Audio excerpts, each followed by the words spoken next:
DSP గారి బదిలీని మీరు ఏ విధంగా చూస్తున్నారు? ముఖ్యంగా బ్రహ్మనాయుడు గారు, నాకు అర్థం కాని విషయం ఏంటంటే ఈ విషయాన్ని మూడో కంటికి తెలియకుండా పవన్ కళ్యాణ్ గారు ఒక లెటర్ ద్వారా డీజీపీకి పెట్టి ఉండొచ్చు. ఎందుకు ఇలా పబ్లిక్ చేసినారో నాకు అర్థం కావట్లేదు. అంటే చాలా రకాలైన ఎస్ఐలు, సిఐలు, డిఎస్పీల మీద ఎలిగేషన్ ఈ రోజు కూడా జనవాణిలో నలుగుతూ ఉన్నాయి.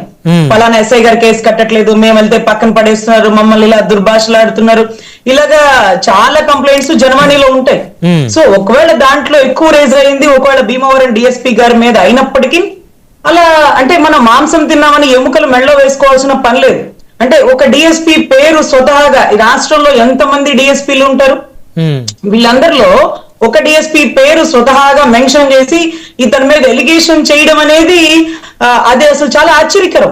అలా గతంలో కూడా ఇంతవరకు గత సీఎంలు కానీ గత డిప్యూటీ సీఎంలు కానీ ఏ మినిస్టర్లు కానీ అసలు ఎంతో మంది ట్రాన్స్ఫర్ చేస్తారు. అసలు జరిగే విధ్వంసం ఏంటంటే ప్రభుత్వం మారగానే ఎస్ఐలు, సిఐలు, డిఎస్పీలు, కానిస్టేబుల్ తో సహా షిఫ్ట్ అయిపోతారు. ట్రాన్స్ఫర్లు లెటర్ ఇస్తారు, మెమోలు ఇస్తారు, ట్రాన్స్ఫర్లు ఇస్తారు, ఇంకా కోపం తగ్గకపోతే విఆర్ లో పడేస్తారు. ఇప్పుడు చూడండి, గతంలో పాపం ఒక నెంబర్ 1 రోల్ మోడల్ మనకు తెలుసు, గుంటూరు అంతా కూడా విశాల్ గున్ని గారు అంటే రోడ్డు మీద కనపడిన ఫోటో దిగేవాళ్ళు. ఈ రోజు ఎక్కడున్నారు? కానీ ఏ ముఖ్యమంత్రి గానీ ఏ డిప్యూటీ సీఎం గానీ అతని మీద లెటర్ రాసి పక్కన పెట్టలా, ఏ ఎలిగేషన్ తో పక్కన పెట్టారు, ఏ కారణంలో ఎక్కడ డిస్ప్లే చేయలా. ఈ రోజు కూడా పక్కనే ఉన్నారు వాళ్ళు, విఆర్ లో ఉన్నారు.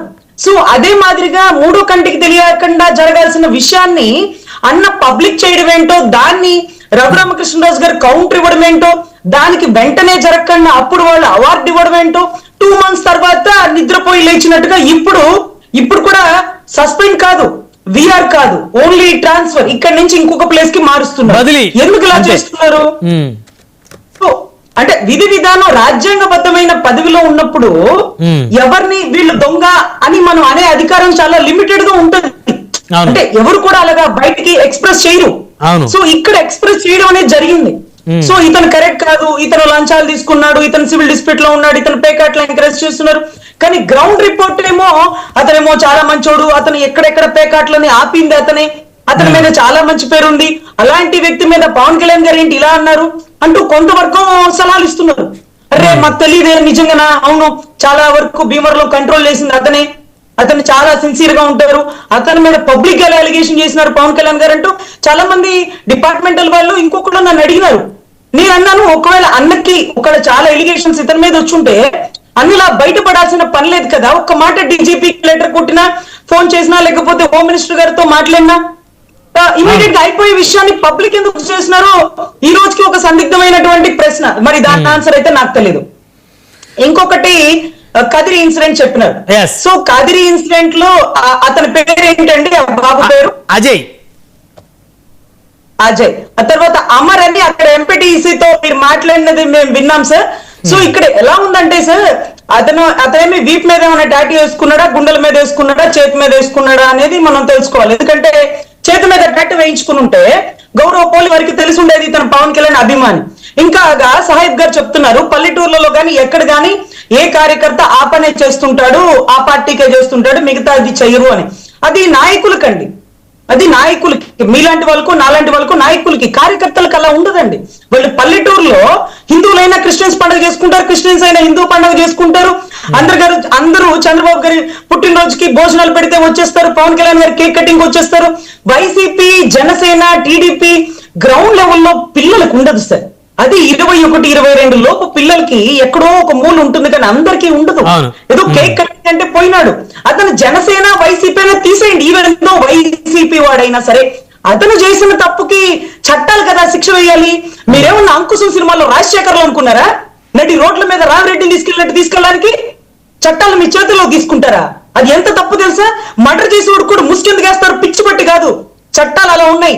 వాడు తెలిసి చేశాడా, తెలియక చేశాడా, వాడు సభ్య సమాజంలో వెళ్ళినప్పుడు బతకద్దా? వాడు బతకద్దా? మీరు ఈ మాదిరిగా వాడిని నడి రోడ్డు మీద నడవలేక కాళ్లతో కుళ్ళ పొడి చేసి మీరు తీసుకొని వెళ్తుంటే, వాడు నడవలేక నడుచుకొస్తుంటే జనాలు చూసి అరే వీడు కడుపుతున్న దాన్ని కొట్టినాడరా, వీడు బతికేనా, ఇలాంటి తల్లిదండ్రులని కన్నా వాళ్ళు ఒక జన్మేనా, వీడికి అక్క చెల్లెలు లేరా అని 4 మాటలంటే వాడు ఏదైనా ఊరేసుకొని చేస్తే ప్రభుత్వాలు రాజీనామా చేస్తాయా సార్? అరెస్ట్ చేసిన వాళ్ళు హోమ్ మినిస్టర్ రాజీనామా చేస్తారా సార్? తప్పు కదా సార్ అది. సార్ చట్టాలు మన చేతిలో ఉన్న గంజాయి దగ్గర గట్టిగా మాట్లాడాల్సి ఉంటుంది. ఢిల్లీ నుంచి హ్యూమన్ రైట్స్ వాళ్ళు మాకు లెటర్లు పెట్టినారు. ఏం తల్లి చట్టాలని తెలంగాణ అంతా గుమ్మెత్తు పోస్తావే, ఏమి రాష్ట్రంలో నడి రోడ్డు మీద కొడతంటే ఏం చేస్తున్నావు అని. సార్ వాళ్ళు గంజాయి తాగి విచ్చలవిడిగా చేస్తున్నారు సార్, పోలీస్ కానిస్టేబుల్ మీద తిరగబడినారు సార్. అలాంటి వాళ్ళకి ఏం చేస్తారు సార్ అంటే, గంజాయి సప్లై చేసింది ఎవరు, దాన్ని కొమ్ము కాసిన నాయకులు ఎవరు, దాన్ని పండిస్తున్న పంట ఎవరు, వాళ్ళని ఏం చేయరా మీరు? మీరు పేదవాళ్ళ మీద మీ వీర ప్రతాపాలు చూపిస్తారా అంటూ చట్టాలు నిలదీస్తుంటే, లేదు సార్ ఇంకొకసారి రిపీట్ అవ్వలేండి, ఏదో తెలుసో తెలియకో జరిగింది అనుకున్నాం. నటి రోడ్డు మీద నడిపించుకోవడం ఏంటివి? వాడు మంచోళ్ళని నేను చెప్పను, కానీ చట్టాలు ఉన్నాయి కదా, దానికి లోబడి ఉండాలి కదా. మన సీఎం అయితే డిప్యూటీ సీఎం అయితే ఎవరికి ఎక్కువ? రాజ్యాంగంలో అన్ని ఒకటే. రాజ్యాంగబద్ధమైన పదవిలో ఉన్నప్పుడు ఎటువంటి తప్పుని సిఫార్సు చేయకూడదు. మోడీ గారి సైతం తీసి ఓన్లీ యోగి ఆదిత్యనాథ్ ఎన్కౌంటర్ చేసేస్తా, కానీ ఎన్కౌంటర్ కరెక్ట్ అని ఎక్కడ తప్పట్లు చెప్పడు. మూడో కంటికి తెలియకుండా పోలీసుల మీద దాడి చేశారు, పెన్ను దాడి చేసినారు, కాల్చిపడదు అంటే. అంతేగాని ఎన్కౌంటర్ కరెక్ట్ నేను అలా చేశానని చెప్పడు. Encounter correct అన్నోడు శిక్షార్హుడు. ఎన్కౌంటర్లు తప్పు అలా చేయకూడదు అంటూ హ్యూమన్ రైట్స్, మానవ హక్కులు, సుప్రీంకోర్టు చట్టాలు చెప్పి కాల్చి పడేస్తాం, తేల్చేస్తాం అనే మాటలు రాజ్యాంగబద్ధ పదవిలో ఉన్నప్పుడు మనం అసలు మాట్లాడకూడదు. చాలా చాలా ఒళ్ళు దగ్గర పెట్టుకుని మాట్లాడాలా. మనం ఒక పొజిషన్ లో ఉన్నాం, మనం చట్టాలని చచ్చినట్టు గౌరవించాల్సిందే. ఎందుకంటే భారతదేశంలో ఉన్నాం కాబట్టి మనకి నచ్చొచ్చు నచ్చకపోవచ్చు. ఇప్పుడు డీఎస్పీ నువ్వు ట్రాన్స్ఫర్ చేసి ఉండొచ్చు, పబ్లిక్ గా పెట్టాల్సిన పని లేదు, 10 మందిలో తిప్పి కొట్టాల్సిన పని లేదు. 4 గోడల మధ్య పోలీస్ స్టేషన్ లో లైట్ లాపి కొడతారు. ఎందుకని? చేసేది తప్పని తెలిసి, వాళ్ళ ఉద్యోగాలు పోతాయని తెలిసి, అయినా సరే వాడికి క్రమశిక్షణ నేర్పించాలని ఉద్దేశంతో లైట్ లాపి కొడతారు. లైట్లు వేస్తే సీసీ కెమెరాలు పడిపోతాయని. కరెంట్లు పోయిన తర్వాత కూర్చున్నోడు కూడా కింద పడిపోతాడు, నడవలేనోడు కూడా నడుస్తూ వెళ్తాడు. ఈ రోజు ఆ బిడ్డ చనిపోతే ఎవరు సమాధానం చెప్తారు? కాదు ఇప్పుడు ఎంత తప్పు తెలుసా? అది చట్ట విరుద్ధం తెలుసా? మానవ హక్కులోళ్ళు దిగితే మనం ఎంత సమాధానం చెప్పాలి తెలుసా? సినిమాల్లో చూపిస్తారు సార్. అంకుశంలో రాజశేఖర్ హీరో, ఇక్కడ ఎవరు హీరోలు ఉండరు. సజ్జనార్ కూడా హీరోనే తెలంగాణకి. మేము గురించి సమాధానం చెప్పినారు. సో చాలా జాగ్రత్తగా ఉండాలి సార్. ఇది రాజకీయాలకు అతీతంగా న్యాయవాదిగా, ఒక మానవ హక్కుల దాంట్లో పనిచేసిన అమ్మాయిగా చెప్తున్నాను, చాలా జాగ్రత్తగా ఉండాలి. రాష్ట్రం ఇప్పటికి 4-5 ఎలిగేషన్స్ సుప్రీంకోర్టు వాళ్ళ దాకా, మానవ హక్కుల దాకా పోయి ఉన్నాయని మా దృష్టికి వచ్చింది సార్. ఇప్పుడు అంటే కదిరి ఇన్సిడెంట్ తప్పంటారా మీరు? అంటే ఆ పిల్లవాడిని పోలీసులు అరెస్ట్ చేయడం తప్పంటారా?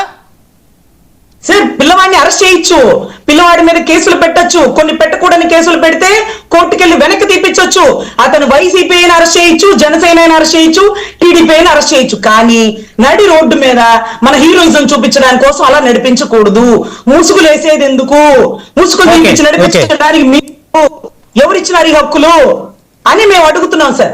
అక్కడ కూడా తెనాల్లో కూడా కొట్టడం తప్పు సార్, అలా చేయకూడదు సార్. 16-17 ఏళ్ళ పిల్లోడు గంజాయి ఇస్తే, బ్రహ్మరెడ్డి గారు మీరైనా గంజాయి ఇస్తే ఎగురుతారు తెలుసా అండి? ఆ మత్తులో మనం ఏం చేస్తాం?